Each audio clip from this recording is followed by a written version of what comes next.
desechando pues toda malicia, todo engaño, hipocresía, envidias y todas las detracciones, desead como niños recién nacidos la leche espiritual no adulterada, para que por ella crezcáis para salvación, si es que habéis gustado la benignidad del Señor. Acercándoos a Él, piedra viva, desechada ciertamente por los hombres, mas para Dios escogida y preciosa, vosotros también, como piedras vivas, sed edificados como casa espiritual y sacerdocio santo, para ofrecer sacrificios espirituales aceptables a Dios por medio de Jesucristo. Por lo cual también contiene la Escritura: he aquí pongo en Sión la principal piedra del ángulo, escogida, preciosa, y el que creyere en él no será avergonzado. Para vosotros, pues, los que creéis, él es precioso, pero para los que no creen, la piedra que los edificadores desecharon ha venido a ser la cabeza del ángulo, y piedra de tropiezo y roca que hace caer, porque tropiezan en la palabra siendo desobedientes, a lo cual fueron también destinados. Mas vosotros sois linaje escogido, real sacerdocio, nación santa, pueblo adquirido por Dios, para que anunciéis las virtudes de aquel que os llamó de las tinieblas a su luz admirable. Vosotros que en otro tiempo no erais pueblo, pero que ahora sois pueblo de Dios, que en otro tiempo no habíais alcanzado misericordia, pero ahora habéis alcanzado misericordia. Amados, yo os ruego como a extranjeros y peregrinos que os abstengáis de los deseos carnales que batallan contra el alma, manteniendo buena vuestra manera de vivir entre los gentiles, para que en lo que murmuran de vosotros como de malhechores, glorifiquen a Dios en el día de la visitación al considerar vuestras buenas obras. Por causa del Señor, someteos a toda institución humana, ya sea al rey como a superior, ya a los gobernadores como por él enviados, para castigo de los malhechores y alabanza de los que hacen bien. Porque esta es la voluntad de Dios, que haciendo bien hagáis callar la ignorancia de los hombres insensatos, como libres, pero no como los que tienen la libertad como pretexto para hacer lo malo, sino como siervos de Dios. Honrad a todos, amad a los hermanos, temed a Dios, honrad al Rey. Criados, estados sujetos con todo respeto a vuestros amos, no solamente a los buenos y afables, sino también a los difíciles de soportar. Porque esto merece aprobación, si alguno a causa de la conciencia delante de Dios sufre molestias padeciendo injustamente. Pues, ¿qué gloria es si pecando sois abofeteados y lo soportáis? Mas, si haciendo lo bueno sufrís y lo soportáis, esto ciertamente es aprobado delante de Dios. Pues para esto fuisteis llamados, porque también Cristo padeció por nosotros, dejándonos ejemplo para que sigáis sus pisadas, el cual no hizo pecado ni se halló engaño en su boca, quien cuando lo maldecían no respondía con maldición, cuando padecía no amenazaba, sino encomendaba la causa al que juzga justamente, que llevó él mismo nuestros pecados en su cuerpo sobre el madero, para que nosotros, estando muertos a los pecados, vivamos a la justicia, y por cuya herida fuisteis sanados. Porque vosotros erais como ovejas descarriadas, pero ahora habéis vuelto al pastor y obispo de vuestras almas. Amén. Hasta aquí la lectura que hemos visto. Todo el capítulo 2 de Primera de Pedro, la gloria y el deber del pueblo de Dios, parte 2. Antes de ingresar al estudio, vamos a pedir a nuestro querido y amado pastor Gustavo que esté orando para iniciar. Padre Santo, gracias en este precioso tiempo de comunión de los hermanos, ya finalizando este año de estudios, jueves a jueves y viernes a viernes, Señor, agradecidos por el Espíritu Santo Espíritu en todo esto. Por medio de Cristo la cruz. Amén. Amén, gracias a Dios. En el verso 11, ya hemos leído todo lo que es el texto, dice: amados, yo os ruego como a extranjero y peregrino que os abstengáis de los deseos carnales que batallan contra el alma, dice Pedro, el apóstol, manteniendo buena vuestra manera de vivir entre los gentiles, para que en lo que murmuran de vosotros como de malhechores, glorifiquen a Dios en el día de la visitación al considerar vuestras buenas obras. Este mundo no es nuestro hogar, ni menos la ciudadanía, mis hermanos. Por eso somos extranjeros y peregrinos. Vamos a aclarar un dato. En el tiempo de los apóstoles, ya Cristo había ascendido a la diestra del Padre y el Espíritu Santo ya había venido.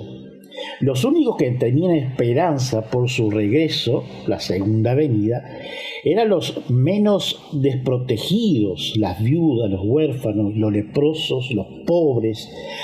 Ansiaban la venida de Cristo.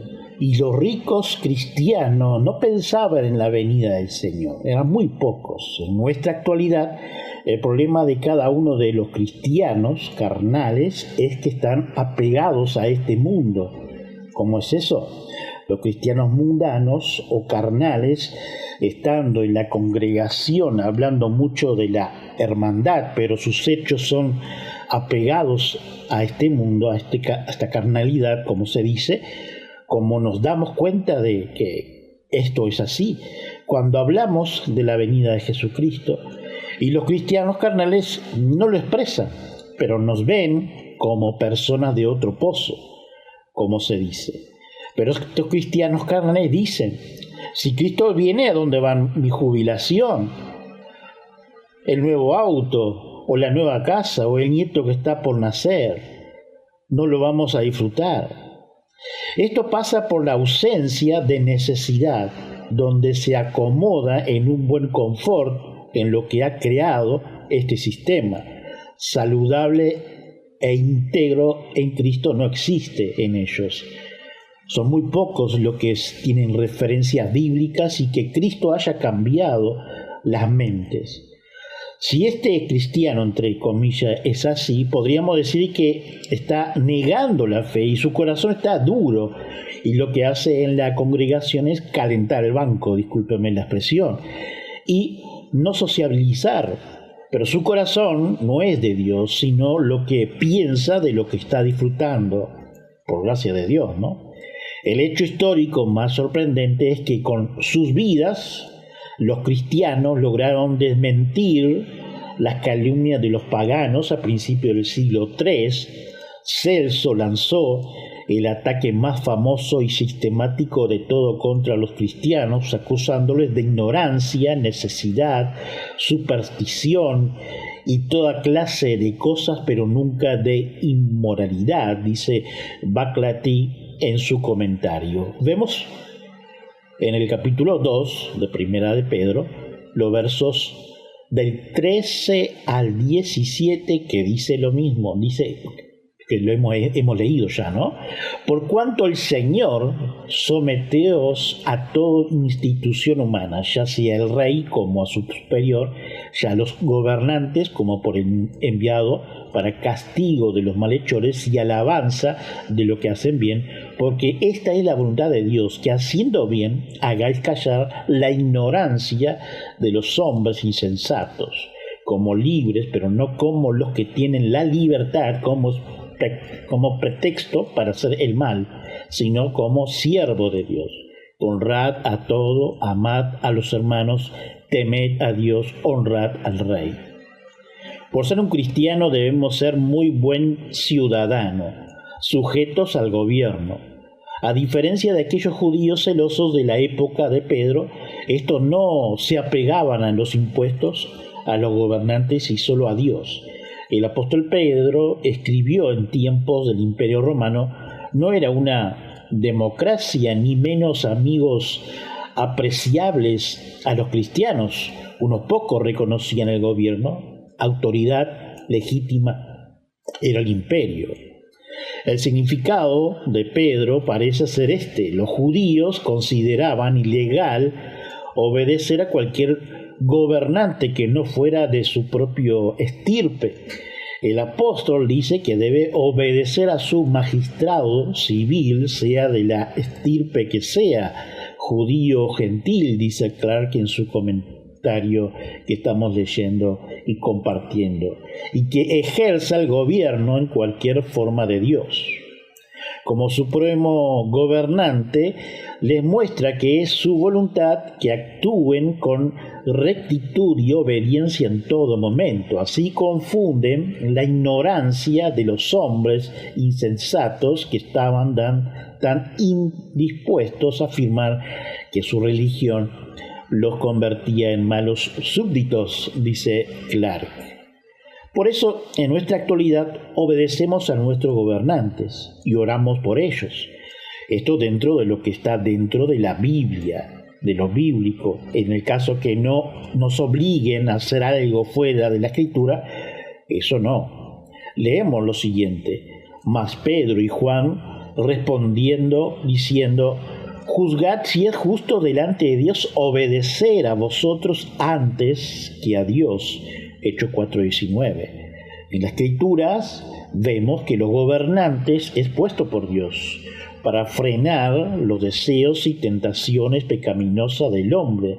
Son un medio de herramientas útil para resistir la naturaleza del hombre, aunque hoy vemos que no es así.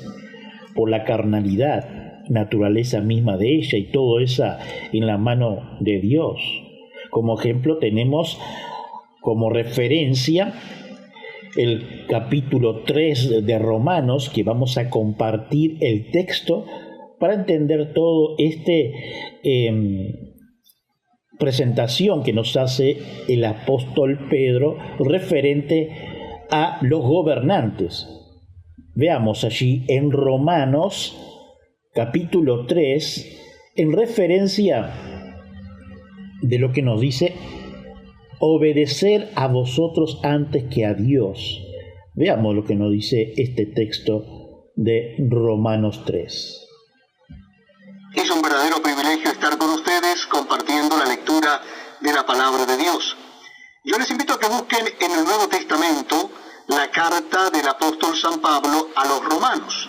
Carta del apóstol San Pablo a los romanos. Vamos a leer a partir del capítulo 3.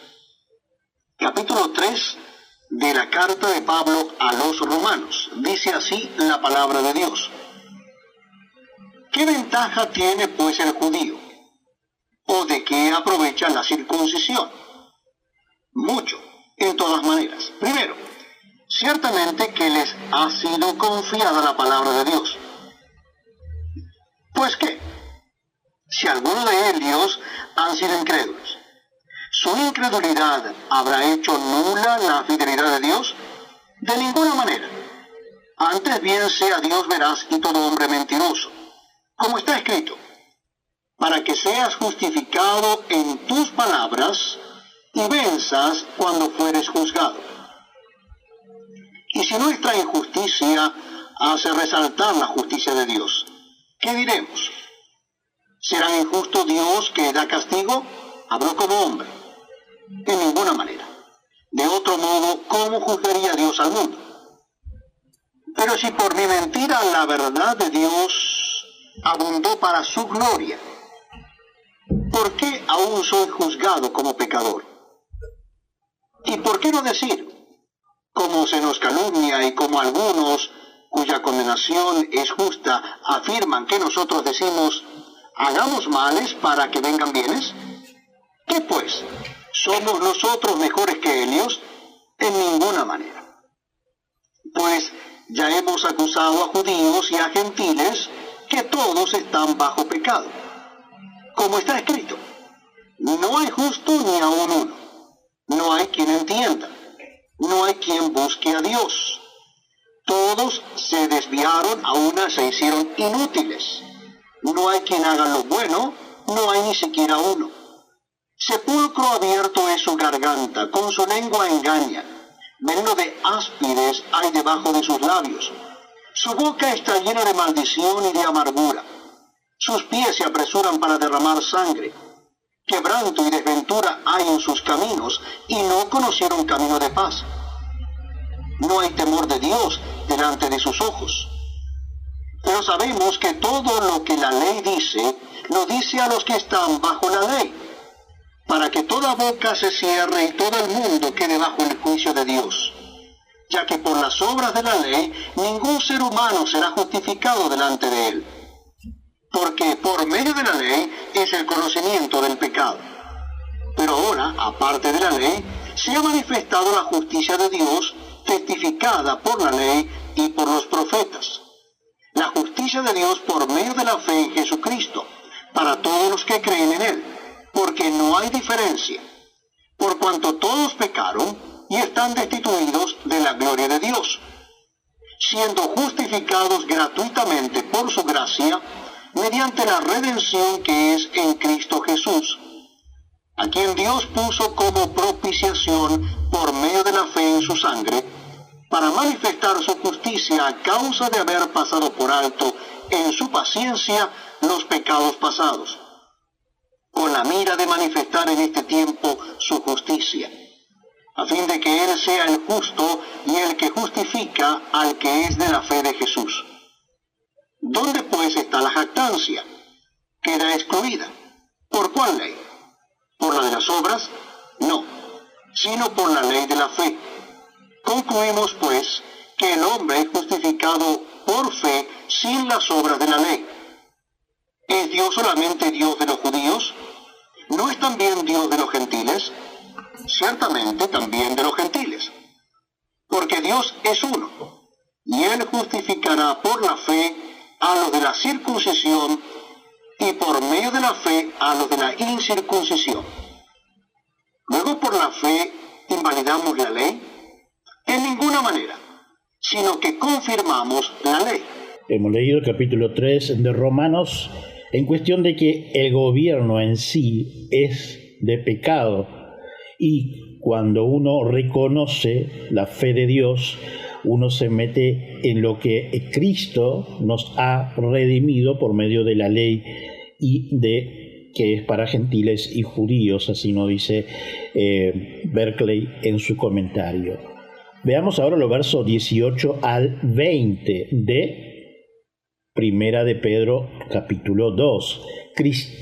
Criados, estad sujetos con todo respeto a vuestros amos, no solamente a los buenos y afables, sino también a los difíciles de soportar, porque esto parece aprobación si alguna causa de la conciencia delante de Dios sufre molestia padeciendo injustamente. Pues, ¿qué gloria es si pecando sois abofeteado y lo soportáis? Mas si haciendo lo bueno sufrís y lo soportáis, esto ciertamente es aprobado delante de Dios. Someterse a los amos no se aplica solo a lo que son buenos o malos, sino a lo que son un siervo, y en nuestra actualidad es lo que sobra, y buenos son contados con los dedos de la mano. Cuando soportamos por esa causa, Dios a su tiempo nos elogiará, o de igual forma en el estado de una obediencia y confianza. De esto se desprende que los cristianos pobres, y especialmente aquellos que se habían convertido al cristianismo en estado de esclavitud en el tiempo del apóstol Pedro, a menudo eran gravemente maltratados, eran abofeteados por ser cristianos y por no unirse a sus amos en la adoración de la idolatría, nos dice Clark. Nuestro caso es como el de un criminal que más le vale soportar en silencio una sentencia de un delito que no ha cometido, ni sea que con demasiado clamor, dice Mayer, que provoca una investigación sobre una lista de delitos que no se imputan por desconocerlo. Veamos los versículos 21 al 25.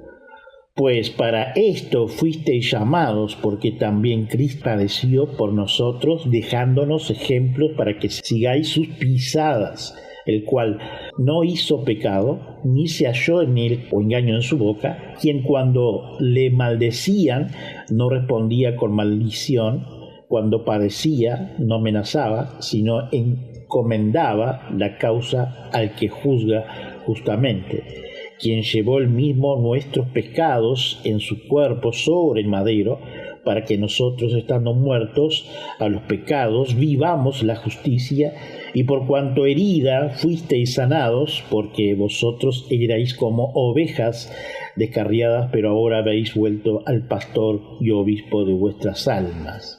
En Cristo tenemos el ejemplo perfecto cuando injustamente sufrimos, porque Él lo sufrió antes que nosotros. El sufrimiento de Cristo es más que ejemplo, y Él llevó nuestro pecado, Él lo cargó, y el apóstol Pedro está hablando de la cruz de Jesucristo, y identifica con Él en la cruz, tal como describió el apóstol Pablo allí en Romanos capítulo 6, donde nos habla de una permanencia del pecado en su gracia y abundante. Dice en el verso 2, en ninguna manera, porque lo que hemos muerto al pecado, como viviremos aún en él.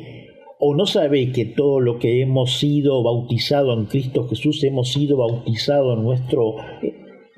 en su muerte? Así nos dice Romanos 6.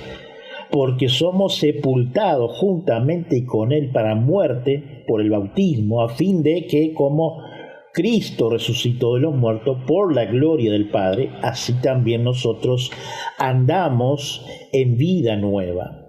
Porque si fuimos plantados juntamente con Él en la semejanza de su muerte, así también lo seremos en la de su resurrección, nos dice el apóstol Pablo, a referencia de lo que estamos viendo en los versículos 21 al 25 del apóstol Pedro. Sabiendo esto, que nuestro viejo hombre fue crucificado juntamente con Él, para que el cuerpo del pecado sea destruido, a fin de que no sirvamos más al pecado. Porque el que ha muerto ha sido justificado del pecado, y si morimos con Cristo, creemos que también viviremos con Él, sabiendo que Cristo, habiendo resucitado de los muertos, ya no muere, la muerte no se enseñoreará más de Él, porque en cuanto murió, el pecado murió una vez y por todas, mas en cuanto vive, para Dios vive. Así también vosotros consideraos muertos al pecado, pero vivos para Dios en Cristo Jesús, Señor nuestro. Aquí podemos ver que Cristo cambió toda nuestra vida, toda nuestra rutina, y nos reformó de una manera especial. Eso es lo que quiere decir Pedro y el apóstol Pablo, que por medio de esa muerte en la cruz y en la resurrección, Él nos cambió. Toda aquella persona que tiene un vicio es porque está buscando saciarlo, es porque no tiene a Cristo, por más que diga, entre comillas, entre paréntesis, que sea cristiano.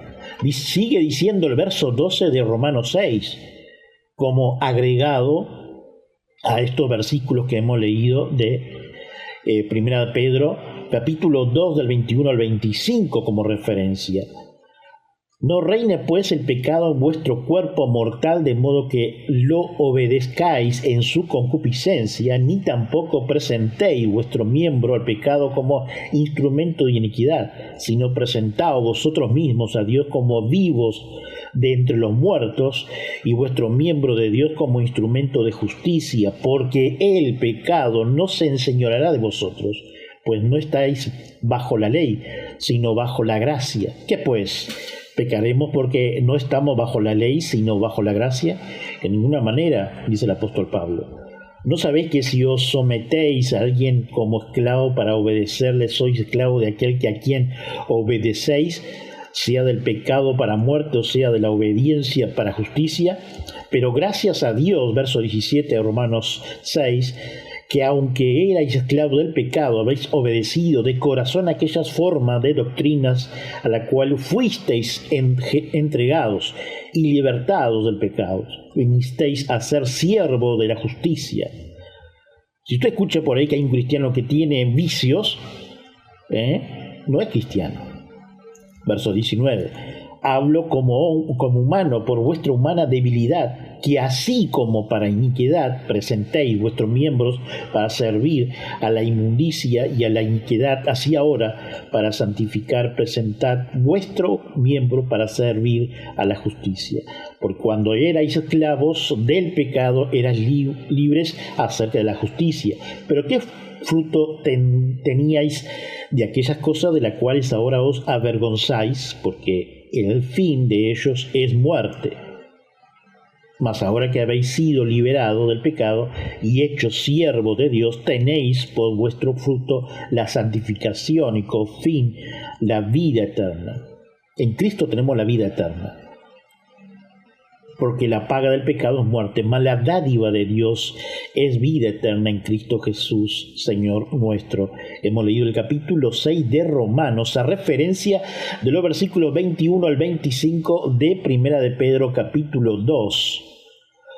Sufrió, pero no por ningún mal que hubiera hecho o dicho. En hecho y palabra era inmaculado, y aún así estuvo expuesto al sufrimiento. Espera lo mismo, y cuando llegue aceptó con el mismo espíritu, dice Clark. Mas el herido fue por nuestras rebeliones, molido por nuestros pecados, el castigo de nuestra paz fue sobre él, y por su llaga fuimos nosotros curados, dice Romanos 53:5. Además es decir, es que cuando él oró al Señor, que se haga tu voluntad, no la mía. Te ruego como forastero y peregrino, cosa que seguro que harán cuando mejor sea, más te censuran, dice Spurgeon. Este es el único homenaje que el mal puede rendir el bien, fallarle, que mientras que ellos hablan contra ustedes como malhechores, los cristianos deben ser buenos ciudadanos, aunque en cierto sentido no son ciudadanos de este mundo. Cuando se encuentran en él, deberíamos buscar el bien de aquellos que entre quienes habitan y ser modeladores de orden.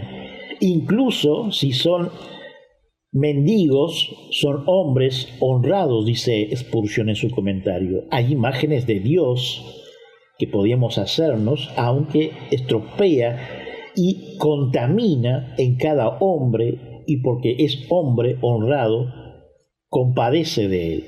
No lo mires nunca con desprecio, pero siempre siente que hay una chispa inmortal incluso dentro de esa masa de inmundicia. Si el hombre es arrojado a toda clase de mentira y maldad, honra a todas, ama al hermano, teme a Dios, honra al rey, dice Spurgeon. Sin embargo, el mismo versículo que dice honra al rey, dice honra a todos los hombres, y aunque por lo tanto tenemos el debido respeto al rango, un hombre es un hombre y nosotros honramos a todos los hombres. Sin embargo, he conocido a algunos que no podían hacer eso, dice Spurgeon. Si solo se le hablaba muy suavemente, estaban en una pelea directamente, pero si cuando hacéis bien lo soportáis con paciencia, esto agrada a Dios. Aquí hay algo más de lo natural humano puede soportar. Ahora entra la gracia para ayudar. Esto agrada a Dios. Llamada ves para ser golpeado cuando no lo mereces. En esto es un modelo de paciencia para todo su pueblo. Pedro el apóstol es muy práctico en su epístola. En los primeros días de la fe, los cristianos ocupaban una posición mucho más difícil y peligrosa que la actual. Era poco en número y muy despreciados.